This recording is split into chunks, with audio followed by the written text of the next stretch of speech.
My wife cheated, broke down in tears, and lied again. Now I'm moving forward with divorce, but her story still doesn't add up.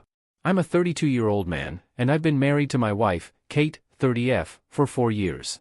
We've been together for 9 years, and our relationship has always been strong, loving, and supportive. We communicate well, rarely argue, and our intimacy has only improved over time. We've previously discussed infidelity, and I made it clear that it would be a deal-breaker for me. Last weekend, Kate went back home to visit her family, which wasn't unusual. Before she left on Friday night, we had a minor disagreement about keeping the house tidy, so our communication was limited on Saturday. I knew she was going out to a bar with some friends, but I trusted her completely and didn't think much of it. Before going to bed, I sent her a message hoping she had a good night. When I woke up on Sunday morning, I noticed a missed call from her at 4 a.m. Concerned, I called her back immediately, but she didn't pick up. After waiting a few hours, I tried again multiple times with no response. Eventually, about an hour later, she texted me, saying she was fine and would be driving back soon. Kate got home late afternoon and looked awful. She had clearly been crying, was not wearing any makeup, unusual for her, and looked like a shell of a person. I knew right away something was wrong, but she wouldn't let me hug her and would barely speak. I sat her down on the couch and made her some tea. I gently encouraged her to tell me what was wrong, and she burst into uncontrollable tears for at least 10 minutes while I was trying to comfort her. She then proceeded to tell me, stopping every few words, that she had slept with someone last night after the bar. At that moment, something in my brain broke. I can't describe it any other way.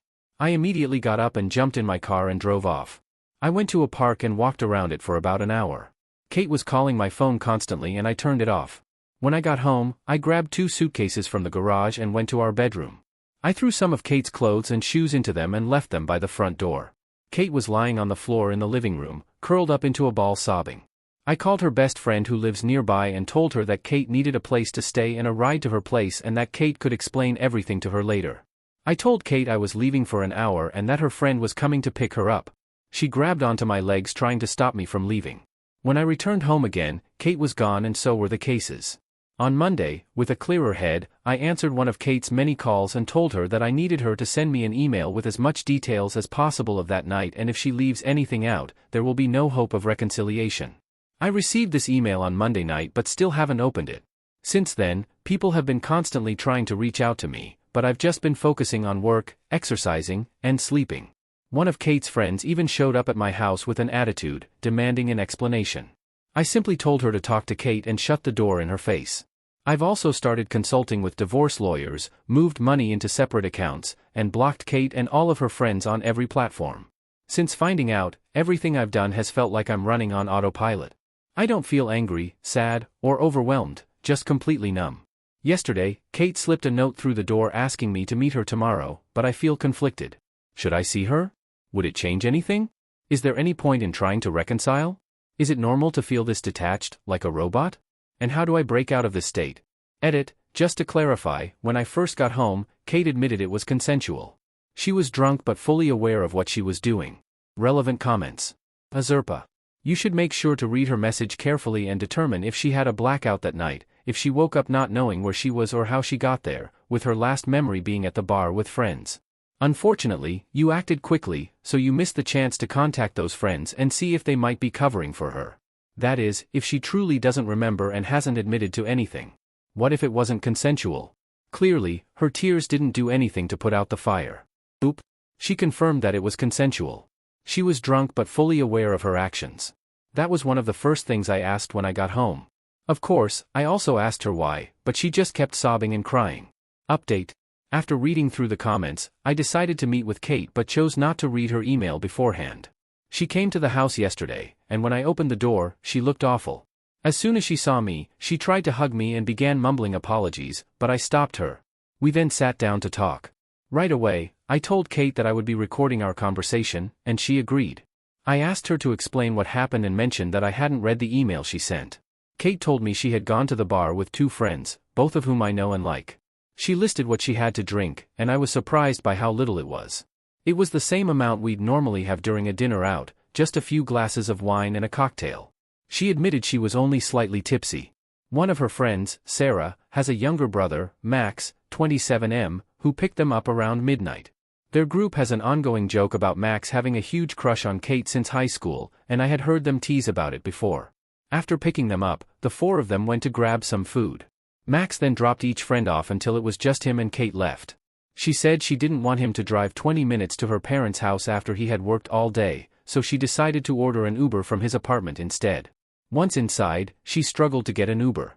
Max then offered to let her sleep in his bed while he took the couch, saying he would drop her off in the morning. Kate refused and kept trying to find a ride. They were sitting on Max's bed and he kissed her. She kissed him back and they ended up having sex. After that she broke down crying from guilt and Max took her home. She cried for another hour then tried to call me to tell me what she had done. We had to stop a number of times because Kate kept breaking down and crying hysterically. She told me it was a huge mistake, she got caught up in the moment, it was terrible, she only loves me blah blah blah. After she was done, I told her that her story didn't make sense but it didn't matter at this stage because I was done. This caused another breakdown.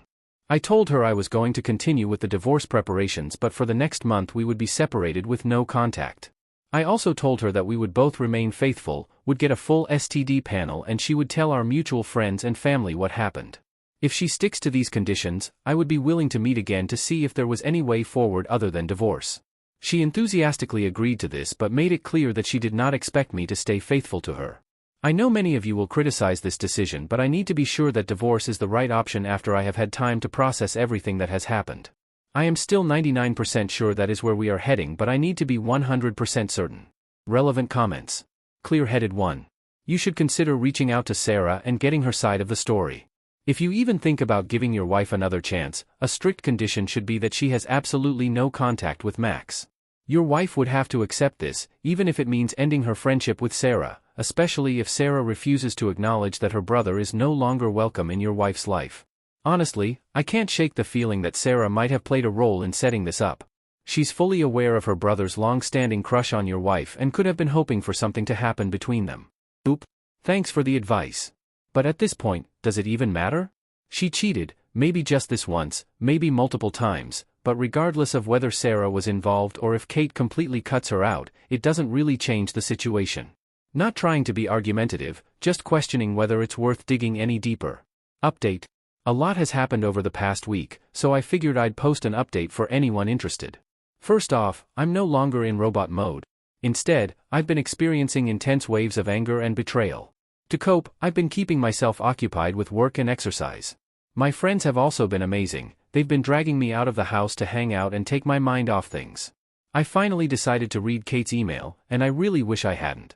While most of her story matched what she had told me earlier, there was no mention of her going into Max's apartment to order an Uber. On top of that, the email contained explicit details about what happened, how long it lasted, and the fact that they used protection. Those descriptions are now burned into my memory, and I doubt I'll ever be able to forget them. Some of the people who initially criticized me for kicking Kate out have since apologized, but honestly, I couldn't care less. Kate's parents also reached out to apologize. Since we had a good relationship before all of this, I decided to talk to them. They pleaded with me to reconsider and try to work things out but assured me they'd understand if I chose to get a divorce. For now, I haven't committed to either decision. Kate's other friend, that was there that night, contacted me to tell me her side of the story. It mostly matched up, barfoot home. She said Kate could stay over at her house but she refused, saying she was driving home early the next morning. Max apparently insisted that he would take Kate home. The version of the story that she told didn't mention Kate trying to get an Uber, only that Max invited her in and she accepted. I asked her if she had ever suspected anything before and she told me that about a year ago, she went to meet Kate for coffee but found Max sitting with her when she arrived. Apparently Kate looked guilty but when asked about it she said they just met by chance. Sarah, Max's sister, also reached out to me and I spoke to her too. She was angry with both Max and Kate and told me a similar story. Apparently her whole family are angry with Max and she had not spoken to Kate since she found out. She apologized on behalf of her idiot brother and said she had warned him to stay away from Kate since high school. She didn't think anything else had happened between them. I have had zero contact from Kate but heard that she was going to be moving into an Airbnb near our house. Apparently she is not coping well and called in sick from work a few times over the last few weeks. She does have support from the friend she is currently living with and I asked her parents to keep an eye on her. Her parents came up to see her this past weekend. I went out with some friends at the weekend and ended up drunk at a bar. I was talking to a girl there who I probably could have gone home with, but I stopped myself because I wanted to keep my self-respect. Reading the email and hearing what they had done made me give up hope of repairing this.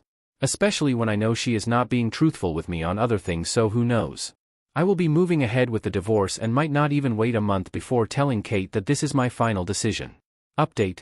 I wasn't sure whether to post this update, but since a lot of people seem invested in this situation, here it is. Apologies in advance if this is too much information. Last week, Kate emailed me asking if she could pick up some things she needed for work. My lawyer advised me not to block her access to the house or her belongings, so I reluctantly agreed. We settled on Thursday night while I'd be at the gym. I told her she needed to be out by 7:30, but when I got home at 8, she was still there. When I walked in, I saw that she had left a few work-related items near the stairs, but instead of leaving, she was in the kitchen chopping vegetables for dinner. She had put effort into her appearance, hair and makeup done, wearing one of the dresses I've always liked. The whole place had also been cleaned and tidied. I stayed calm and firmly asked her to leave immediately. She started heading toward the door but then stopped and asked if we could talk. I should have refused, but after a moment, I agreed. We ended up sitting down and talking for about an hour, covering a range of topics. Once again, I told her I would be recording the conversation, and she agreed. I started by asking her if she had kept her side of the agreement we made the last time we spoke. She said she had taken an STI test which was all negative, mine was too thankfully, and a pregnancy test which was negative. She hadn't been with anyone else and also told a few friends and family what happened, and many of them were angry and were not speaking to her. I asked a lot of questions that had been turning over in my mind for the last few weeks. She confirmed that her reason for going into Max's apartment, the Uber story, was BS, and she said he invited her in for a drink and she agreed, knowing at some level that something was going to happen. She can't explain why she did this other than being selfish and enjoying the attention. She also confirmed that she had texted with Max a few times over the years because he would shower her with compliments and make her feel good. He would always initiate, and she was apparently careful not to lead him on, and said she had never sent him explicit messages or pictures. Kate also told me that they had hooked up about 6 months before we got together but never had sex. She admitted that she was always a bit curious. Her story about being caught at the coffee shop was that Max had texted her asking what she was up to and she had told him where she was. He then turned up. She swore this was the first time they had ever done anything since we had been together. She said there was nothing missing in our relationship and she hates herself for ruining her perfect marriage and causing me so much pain. I told her that I still don't believe her story and that there was no point in continuing the conversation. She calmly asked what she would need to do to make this right, offering up her phone, location sharing, not going out without me, etc. She had clearly been doing some research. I said that I had no plans to become her prison guard, especially when I would never get over the betrayal. Things then took an unexpected turn which caught me completely off guard. She asked me to turn off the audio recording because she had something private she wanted to discuss and didn't want other people hearing it. I refused and she reluctantly continued. She asked if I had been involved with anyone else sexually since all of this happened, making it clear she was fine with it. I told her no and she said that I must be going crazy. We used to have sex almost daily, and started talking dirty about all of the things I could do with and to her. This involved a lot of kinky things that I had wanted to try or had only done a few times. She said she wanted to meet my needs, even if we did not get back together. Kate desperately tried to change my mind, offering unlimited threesomes or an open relationship where only I could see other people. She even volunteered to find partners for us or just for me. She was doing everything she could to seduce me, and I stayed silent until she asked who I'd want to have a threesome with. For some reason, I mentioned the name of one of her coworkers, someone 5 years younger than Kate and undeniably attractive. She seemed caught off guard but, realizing she had committed to this approach, asked what I'd want to do with her. I described an intense and explicit scenario, and Kate played along, encouraging me, until I added that she would only be watching. That visibly threw her, but she still went along with it. Looking back, I realize I only said all of this as a petty way to hurt her, and I don't feel great about that. Believing her plan was working, she lifted her dress and got into my favorite position on the couch, begging me to sleep with her. For a few seconds, my body reacted despite my mind being completely disconnected. But then everything clicked, the reality of the situation hit me, and the contents of her email rushed back into my head. I can't explain why, but I suddenly started laughing. Not just a small chuckle, but a full-on, uncontrollable belly laugh. She looked devastated, backed away, and started crying. I told her it was time to leave, and she quickly gathered her things, probably out of sheer embarrassment. Before she left, I made it clear that she needed to hurry up and find a lawyer because we were getting divorced. After she walked out, the clarity I felt only confirmed that I had dodged a bullet. I have a meeting with my lawyer later this week and want to push forward with the divorce as quickly as possible. Update. My wife's drunken one-night stand left me emotionally numb. Final update. I wanted to share a final update for anyone following my situation. The past few months have been incredibly difficult, and I've only seen Kate in person a handful of times. After weeks of no contact, I decided it was time for a conversation with a clearer mindset. We met for lunch and had a calm, respectful discussion about everything that had happened and what reconciliation might look like. Kate insisted she would do whatever it took to fix our marriage, and while I believed her, I wasn't ready to make any promises. A little later, she asked me to attend a session with her therapist, who also specializes in couples counseling. I took some time to consider it before eventually agreeing. The session was emotional, with plenty of tears, but I never really got a clear answer as to why Kate cheated. That said, the therapist remained neutral and fair, offering guidance without judgment. We discussed reconciliation once again, but in the end, I told Kate that moving forward with the divorce was the best decision. Last week, I drove up to her parents' house to drop off some tools I had borrowed from her dad. We had arranged for Kate to be there and for her parents to go out for a few hours to give us a chance to talk. I spoke with her parents alone, who were heartbroken, which was hard, but they were both very supportive. During the conversation with Kate, I told her clearly that I had given it a lot of thought, but I wanted to move ahead with the divorce. It came down to the fact that, in my view, we would never get back to where we were, and I realistically can't see myself ever getting over the betrayal. Even if we could regain the trust, it could take a decade of hard work, and that is too big of a risk for me. Kate finally accepted this, and we had calm discussion about how we would divide assets, sell the house, etc., and wrote an email to our respective lawyers. We left each other on good terms. The divorce is expected to be finalized by the end of the year, and the house will soon be put up for sale. Until then, we've agreed to have no contact and to hold off on dating until everything is officially settled. That said, I've had a few casual hookups. It feels strange adjusting to single life again after so long. Lately, I've been focusing on the gym, spending time with friends and family, and reconnecting with my hobbies.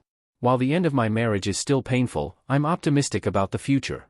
This experience has helped me grow, and for that, I'm grateful. I appreciate everyone who has offered advice and support along the way.